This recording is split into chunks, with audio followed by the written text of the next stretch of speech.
아침에 하나님께서 우리에게 들려주시기를 원하시는 생명의 복된 말씀입니다. 로마서 9절 말씀이기 때문에 한 목소리로 같이 읽도록 하겠습니다. 함께 읽습니다. 그러므로 형제들아, 내가 하나님의 모든 자비하심으로 너희를 권하노니 너희 몸을 하나님이 기뻐하시는 거룩한 산제물로 드리라. 이는 너희가 드릴 영적 예배이다. 너희는 이 세대를 본받지 말고 오직 마음을 새롭게 함으로 변화를 받아 하나님의 소원하시고 기뻐하시고 온전하신 뜻이 무엇인지 분별하도록 하라. 아멘.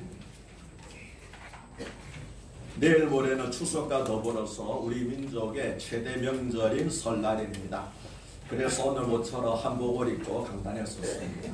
1년에 한 번씩 제가 한복을 입고 강단에 섰는데 자, 어울리십니까? 네. 새해 복 많이 받으십시오. 네. 새해 복 많이 받으십시오. 소리 인사하실까요? 새해 복 많이 받으십시오.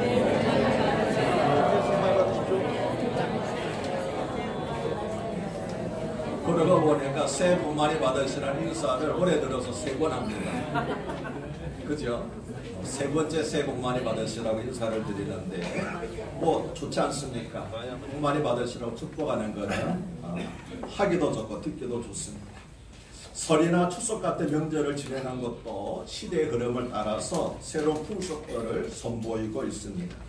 고향에 있는 부모가 자녀들이 있는 도시에서 명절을 보내는 역귀성 현상은 이미 오래전부터 시작되었고 명절 증후군을 유발하는 주된 원인이었던 음식 준비도 요즘은 시장이나 마트에서 제대로 된 음식을 사다가 상에 올리는 것으로 점차 바뀌고 있습니다.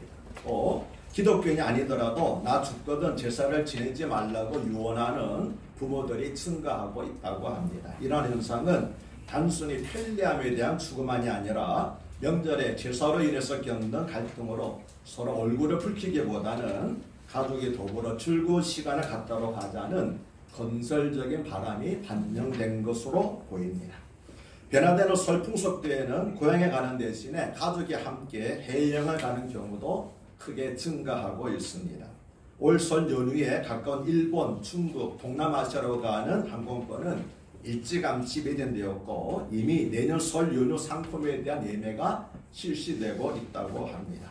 설 명절에 해외여행이 보편화되면서 일부 가정에서는 세뱃돈을 아예 외화로 준답니다. 베트남으로 가는 경우에는 베트남 돈으로 바꾸어서 세뱃돈을 주기도 한다고 합니다. 명절이 되면 음식 준비로 걱정을 많이 하는데 실은 명절에는 간소하게 차례를 지내는 것이 원칙입니다. 조상이 돌아가신 날에 제사 지내는 것을 제사 또는 기제사라고 하고 설날이나 추석에 여러 조상 제사를 한꺼번에 드리는 것을 차례라고 합니다. 그리고 제사는 돌아가신 날 밤에 격식을 차려워서 음식을 차려 놓는 반면에 차례는 명절 아침에 간단히 다가를 올리는 것으로 대신합니다. 그런데 많은 분들이 이 차이를 모르기 때문에 그냥 명절에 드리는 차례도 제사처럼 이렇게 권하게 하다 보니까 이제 가정적인 갈등이 일어나는 것 같습니다. 그런데 예수님을 믿지 않는 남자들에게 복음을 전하면은 예수를 믿더라도 천주교를 나가지 교회는 나가지 않겠다고 대답하는 사람들이 적지 않이 있습니다. 그들이 이런 대답을 하는 가장 큰 이유는 제사와 술, 담배 문제 때문입니다. 천주교에서는 제사를 허용하고 신부들도 술을 마시고 담배를 핍니다. 그래서 남자들 입장에서는 천주에 가면은 비교적 자유롭게 신앙생활을 할 수 있다고 생각하는 것입니다. 그러나 천주교가 처음 들어왔을 때는 제사를 우상 숭배로 생각해서 결사 반대함으로써 1만 명이나 되는 순교자를 낳았습니다. 그런데 1939년에 로마 교황청이 제사는 종교적 의식이 아니고 그냥 전통적인 민족 고유의 전통 문화라고 하는 교서를 내림으로써 천주교에서 제사를 실시하도록 그렇게 허용을 했습니다. 또 천주교 교리에는 죽은 자를 위해서 기도드리는 곳이 있죠. 그래서 면제부 판매도 그런 교리에서 바탕이 된 것이었습니다. 그래서 죽은 자를 위해서 제사 지내는 것도 천주교에서는 크게 문제가 되지 않았던 것 같습니다. 몇 년 전에 가톨릭 신문에서 조사 결과에 따르면은 천주교인들의 무려 88%가 제사를 지내고 있다고 합니다. 그러나 천주교의 주장과는 달리 제사는 우리 민족의 고유한 민풍양속이 아닙니다. 제사는 고려 말에 중국어로부터 성리학, 또는 주작이라고 부르지요. 주작학과 함께 들어왔습니다. 그리고 제사가 민간에 널리 보급된 것은 조선을 건국한 태조 이성계가 쿠데타로 인한 민심의 혼란을 수습하기 위해서 우리 민족의 효심을 이용해서 조상제사를 적극 장려했기 때문이라고 합니다. 그래서 그때부터 조상제사가 일반화되었고 제사를 드리는 것으로 효부료를 판단하게 되었던 것입니다. 제사는 명백한 우상 숭배입니다. 여러분 제사 지내는 걸 보셨습니까? 제사 지내는 것을 보면은 조상 귀신이 와 있는 곳으로 생각해서 국과 밥을 공양하고 음복을 하는 등 정성을 다합니다. 제가 어릴 때는 우리 집안 제사를 지냈거든요. 그래서 큰 집에 가서 이렇게 제사를 지내는데 이제 절을 하는 가운데서 누가 방구를 뻥 끼웠습니다. 그랬더니 큰 어른이 이제 우리 큰아버지 되시는 분이 화를 내면서 어디 제사 지내는데 방구를 끼느냐고. 조상신이 와 계시는데 혼을 냅니다. 그래서 뭡니까? 제사는 조상신에 와 있다라고 전제를 하고 제사를 지내는 거지요. 지방을 쓸 때도 현고 학생 부군이라고 쓰는데 그 뜻은 배우는 학생으로 인생을 살다가 돌아가신 아버지의 신령이시여 나타나서 이 자리에 임하소서라고 하는 뜻입니다. 그러니까 지금 뭡니까? 돌아가신 분의 혼령이 이 자리에 나타나 달라고 지방에 쓰는 겁니다.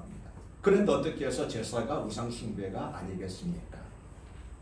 성경의 가르침은 사람이 죽으면 그 영혼이 천국이나 지옥으로 가게 되며 그 후에는 결코 이 세상과 교통할 수 없다는 것입니다. 그러므로 제사를 지내지 않으면 조상의 꿈에 나타나가지고 나 배고프다 라고 한단 말 들어보셨죠?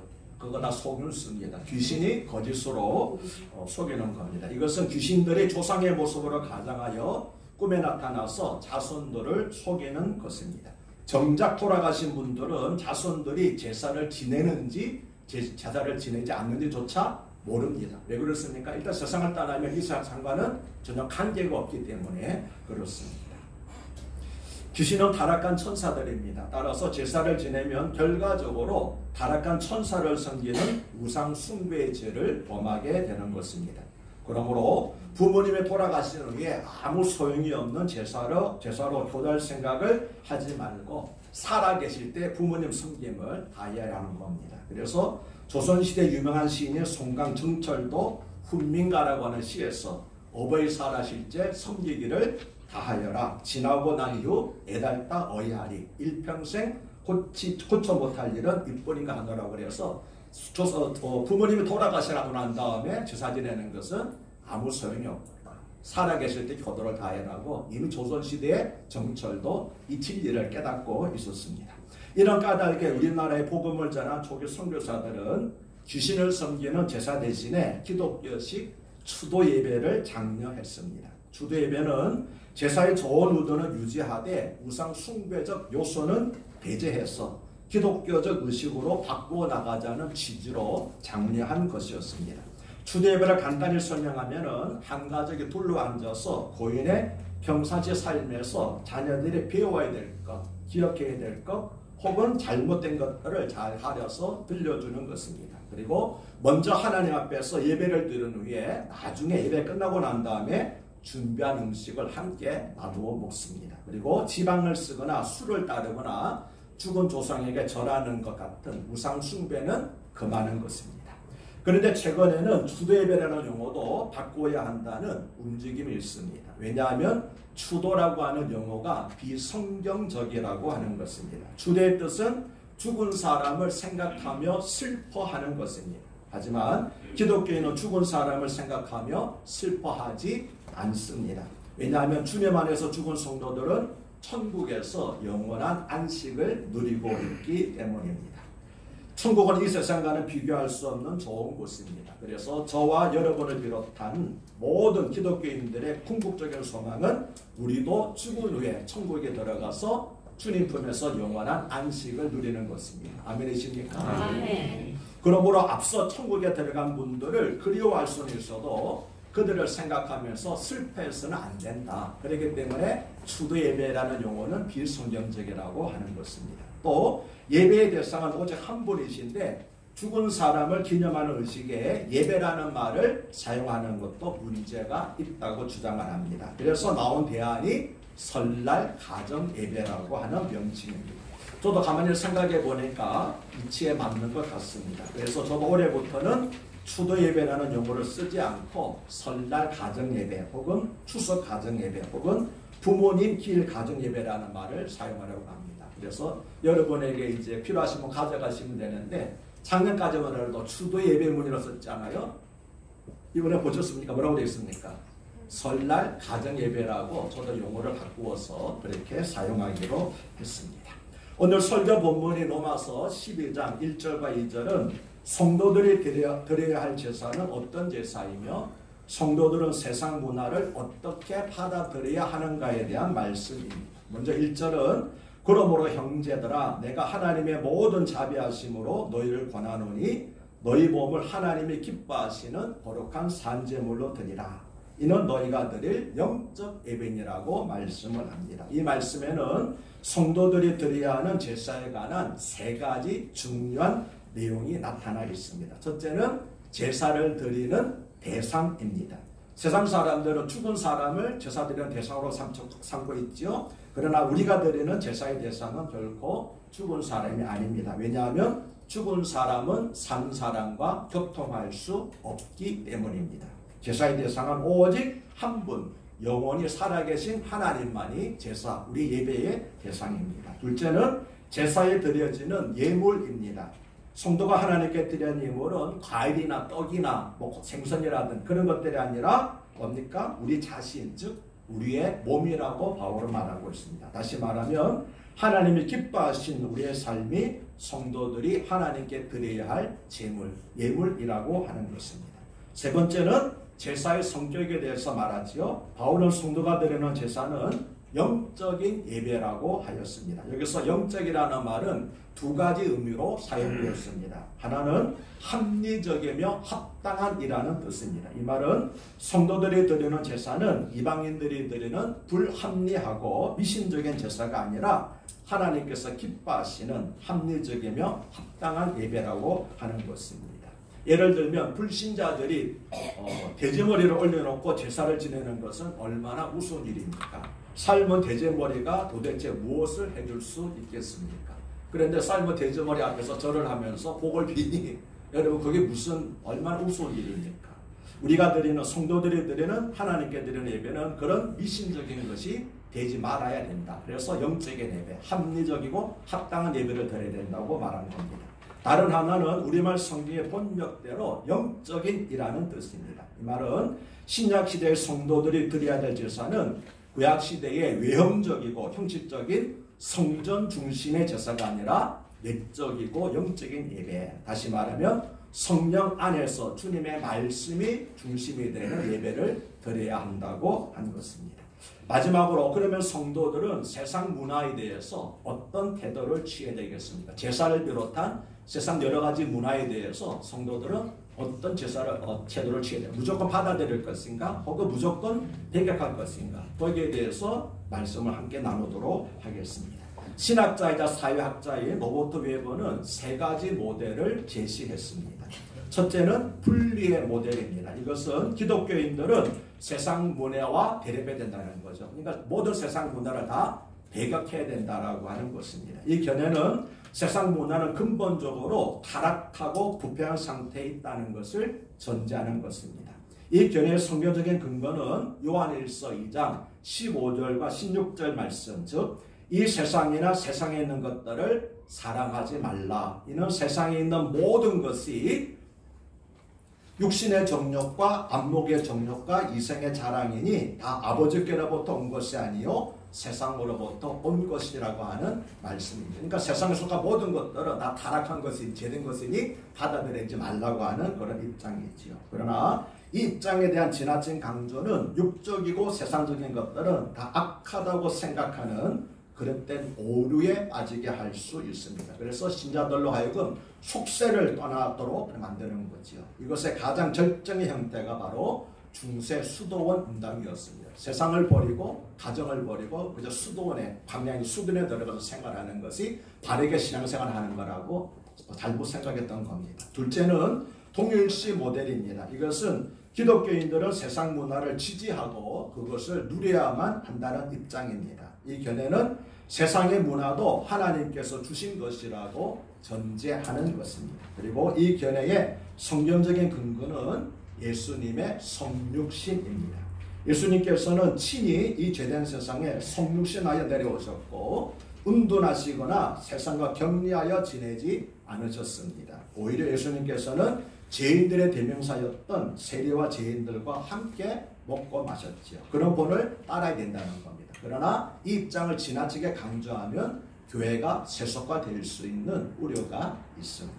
세 번째는 변혁의 모델입니다. 이것은 기독교인들이 세상의 문화를 변혁해 나가야 된다는 입장입니다. 그리고 이 견해의 성경적인 근거는 마태복음 5장에서 예수님께서 말씀하시기를 너희는 세상에 뭐라고 그랬습니까? 빛과 소금이 되어야 된다고 하신 말씀입니다. 바울이 말한 로마서 12장 2절에 너희는 이 세대를 본받지 말고 오직 마음을 새롭게 함으로 변화를 받아 하나님이 선하시고 기뻐하시고 온전하신 뜻이 무엇인지 분별하도록 하는 말씀은 바로 이 세 번째 견해를 지지합니다. 이 견해는 복음에는 개인의 영혼을 소생시키는 능력만 있는 것이 아니라 사회적 구조와 문화까지도 변화시키는 능력이 있다고 보는 것입니다.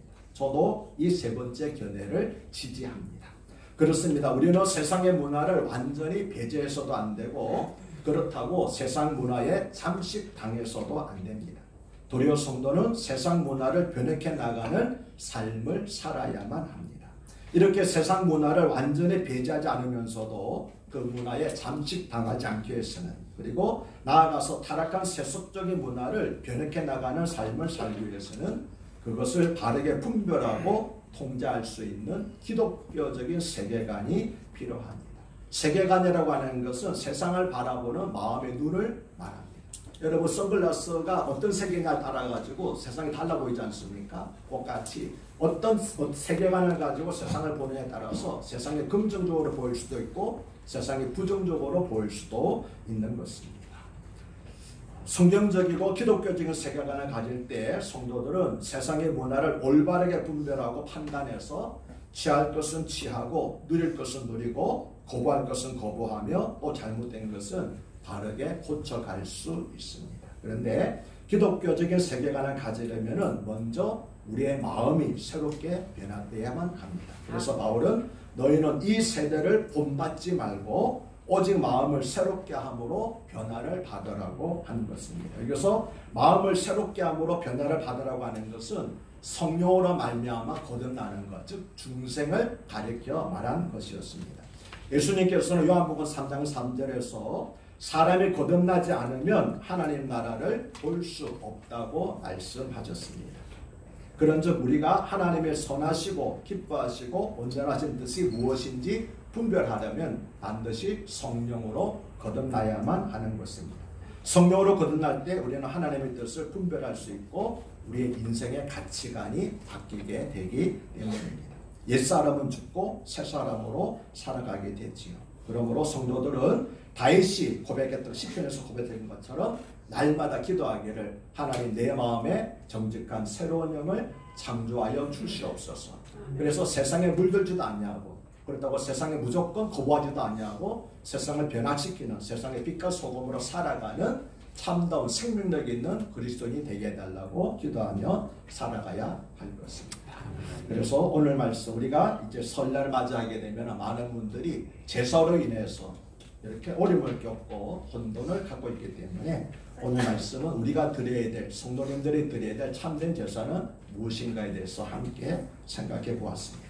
내일 모레는 설날입니다. 설날이라는 명칭은 우리 조상들이 아직 오지 않은 미지의 날들을 기대와 두려움으로 맞이하는 마음을 표현한 것입니다. 60년 만에 황금대지해라고 하는 기해년 새해는 우리의 삶을 하나님이 기뻐하시는 도덕한 산제물로 드리는 복된 한 해가 되시기를 우리 주님의 거룩하신 이름 받들어서 축복합니다. 아멘. 할렐루야. 하나님 아버지 오늘 우리가 내일 모레 설날을 맞이하여서 성도가 드려야 될 제사가 참된 제사가 무엇인가를 함께 생각해 보았습니다. 또한 우리 기독교인들이 세상의 문화에 대해서 어떤 태도를 취해야 될 것인가도 함께 생각해 보았습니다.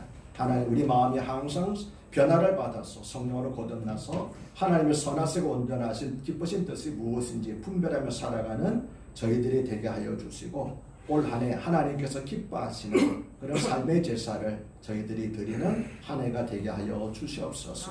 그래서 하나님께서 영광 받으시고 저희들은 하나님의 은혜 가운데서 항상 승리하며 살아가는 복된 한 해가 되게 하여 주시옵소서. 특별히 주께서 능력으로 안수해 주시오라 말미암아 모든 연약한 지체들이 회복되는 놀라운 역사가 있게 하여 주시옵소서. 주의 영광과 권능이 나타나는 매 주일 예배가 되게 하여 주시옵소서. 그렇게 해주실 우리 주님 예수를 받들어 감사하며 축복하며 기도하옵나이다.